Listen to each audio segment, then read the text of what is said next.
Well, good morning from the ranch here in Northern California. 68 degrees. If you look to the east, you can see the smoke, and I hope that's where it stays. I think we do have an onshore flow, which is incredibly nice. Maybe it'll keep that smoke and blow it all out to the east, dissipate it. It's, I think I already said it's 68 degrees this morning. Maybe not, but there's Molly. We're gonna harvest these potatoes this morning. I want to get my backhoe over here and in here and get this bed built before we put the fence up. And this is really a good learning thing. I mean, we're getting potatoes, not many. They're just the small ones. I have some dishes that I want to make this weekend with these little potatoes. Anyways, it's 24 days to a full moon. It's a waning gibbous. I don't know how to pronounce that word. Is it gibbous or gibbous? Anyway, it's a waning moon. And it's a beautiful day today. Hopefully it'll stay in the 90s. There's the forest. There's the moon. Anyhow, that's what we're going to do today. We are going to count our blessings here. No mistakes, only learning and gardening. So we learned a good lesson here. And it also showed us that we can grow potatoes. And do we even want to grow potatoes? Of course we do, but we got to get a place to store them. I really need to build that root cellar here, somewhere's here, in this bank here. But that means I got to move all this stuff out of the way, all these pots. We're going to have a yard sale, and we're going to sell all these. Anyways, all is well here on the ranch. Look, my knuckles are healed, except for that one there. That was just a blister. Knuckles are healed up. I guess we'll have to change the name of this place. I'll call it Knuckle Healed Ranch. Something like that. Anyways, that's just silly. Anyhow, just a real quick video this morning. I made a long one yesterday. I'm gonna go around and look for any cantaloupes.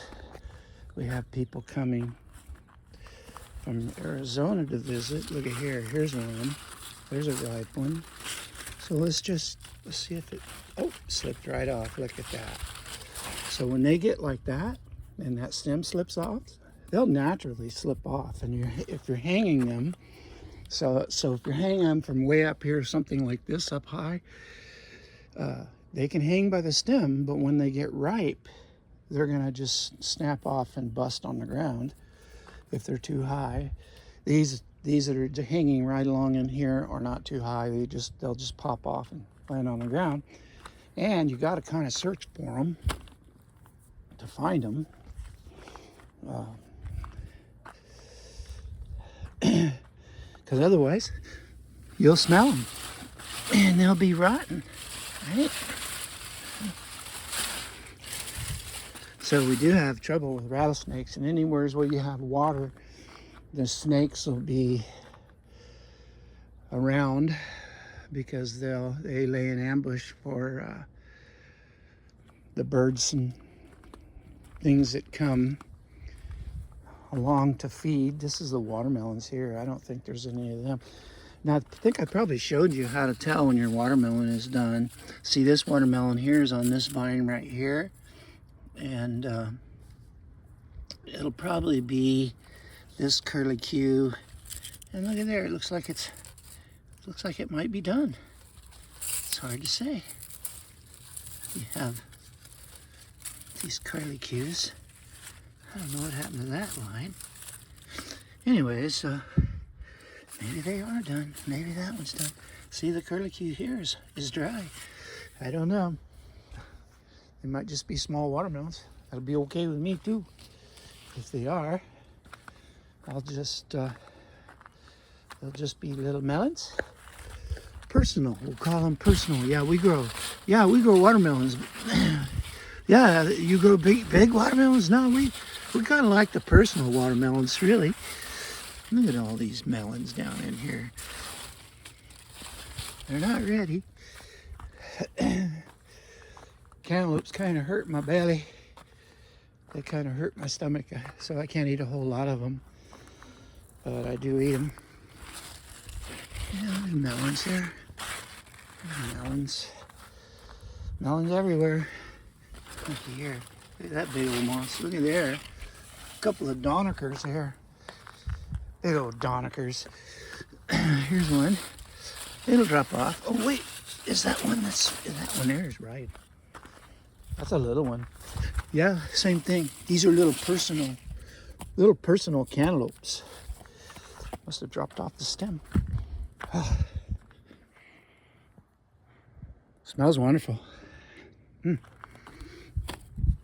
Anyways, Friday morning, 26th of July. Next week will be bill paying time. Tell you time to pay the bills around the ranch. Look at here, here's another one. That one dropped off too. That's just about perfect size right there. I really like those. Anyways, so it's like an Easter egg hunt. You go around here and you look for Easter melons.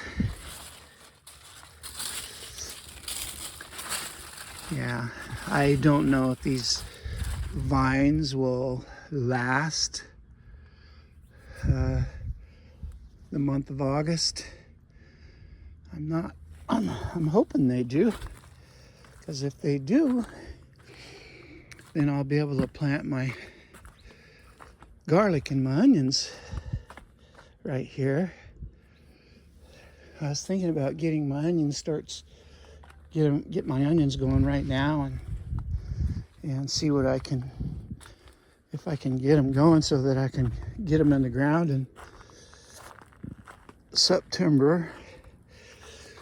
This weather is acting crazy, so we may not have. Look at that blossom end rot. Not enough calcium, magnesium. I don't know. I got some. I'll just have to run up here to the limestone quarry. Although I have limestone down on the bottom down there.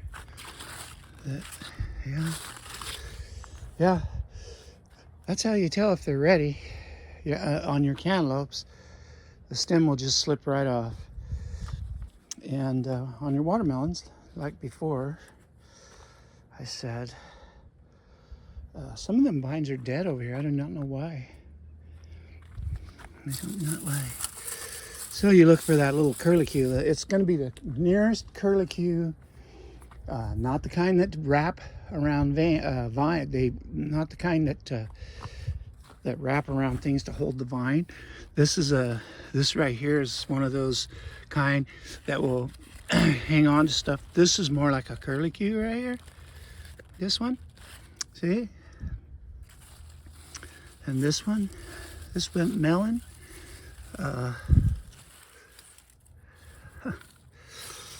But the curlicue, look at here, the curlicue is dead. That's the closest curlicue. The melon might be ready. I don't know.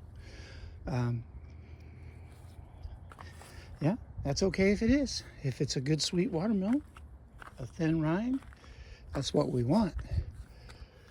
I don't see a lot of sugar spots on these melons, but don't mean they ain't sweet. That's just the way we used to be able to tell in the old days with the seeded watermelons. Now you really don't see a lot of those sugar spots on melons like we used to see. I don't know if it's environment or if it's probably bred out of them, which I think is seedless watermelons. Just a silly thing. And so as soon as I find somebody that sells a seedless melon, a melon that has seeds in it, excuse me, I'm gonna grab it up because I'll harvest the seeds out of it, eat the melon and harvest the seeds. And pretty much if you find one that has seeds in a small local market, it's going to be a local vendor from where it came from. And that way we can get our, oh, look here, here's a little bitty one. Now those will be okay. You know, something else I noticed is there's some of these potatoes got little wormholes in them. Don't know nothing about it. I'll have to do the research and see. See, some of them go right on the top of the ground. Anyways, yeah, so I got to pull this irrigation system out of here because I want to get my backhoe up here and I'm going to push all this stuff. And we're going to put a fence right across here. We can't put anything in this bank. This is where I would really like to put my root cellar right here, but I got all kinds of sensors. I got a water line that goes right up through there, feeds those tanks, and then a 3/4 inch, and then I got a 2-inch that comes back down and goes to my fire suppression system in my house. Plus there used to be a wharf hydrant here, but one of the trees got in and destroyed it, so we had to remove it and cap the line off. But we have a wharf hydrant out in the front, so for fire protection. So let's see what kind of tracks we have here today. Oh yeah, not many. There's fox. I see a fox track. I don't even really see a lot of deer tracks here today. Yeah, there's that fox. My little cat Sophie's missing. I heard some squalling going on down the hill this morning about 4 o'clock. It was still dark. And I called her, she didn't come. So if she ventured off and got killed by a coyote or something, the coyotes will kill them cats immediately. And your little poodles, little dogs, they'll run right in your yard and get them, take off. Your cats will be squalling and your puppies will be a yelping. That's why we need to eradicate. We had to eradicate those coyotes. And we had a little doe. There's a little doe that hangs out around here, and she keeps coming back and feeding on my stuff, and it's unprotected. And I haven't been down to the big garden yet this morning. Let me see if I can call Sophia. Sophia! Sophia! Maybe she went and found a new home. She goes into heat. It's really hard to find anybody. The veterinarians are so busy. COVID really screwed everything up. And the word I got is these big veterinarian companies come in and bought up all the local veterinarian clinics during COVID because everybody was going broke. You know, that's one way to get rid of the small businessmen is declare there's an emergency like COVID, and then your big corporate friends will run around and buy up all the little businesses, and then what do you got? So they're really the ones that are going to run the country. And so vet prices are through the roof. And I talked to a lot of people and a lot of different ideas about why the government did that, and it's pretty clear really that they did it because they want to circumvent your rights in the Constitution, and they do it through private parties. You know, anytime they can Yeah, these guys are coming along. I think I'm gonna do some more thinning this morning. We don't need that many. I ain't gonna pull them up. I'm just gonna get my scissors here and clip them off. I love gardening. I think I'm gonna, I don't know which, eeny, meeny, miny, mo. Pick a squash plant by its leaves. Make him pay $50 every day if he doesn't make squash plants for you. So, you know, you look at these and you go, man, which one should I cut down? I'm going to cut this one down because I want to try to make equal spaces between them. And you can actually probably do a better job. See, I don't know what this is. It's not going very good. I think it's just one of these squashes. The leaves look okay, look the same. So the best way to get your germination done, folks, is to, when you plant your seeds, put something like this knee pad over them. Like I use that piece of plywood right there. I soak them down, and then I soak the plywood or whatever I put over on board or whatever I put over the top of them when I'm trying to get them to germinate. And I'll show you when it comes time to plant our cabbage. That's what I'll be doing. And looks like everybody's healthy. I did have some, let's see if we have, let's look down here. Why is that curling up? Let's see if we have. All right, hold on, I got it. Oh, that just won't work. All right. I don't know. Are there any? I don't see any aphids on there. I don't know.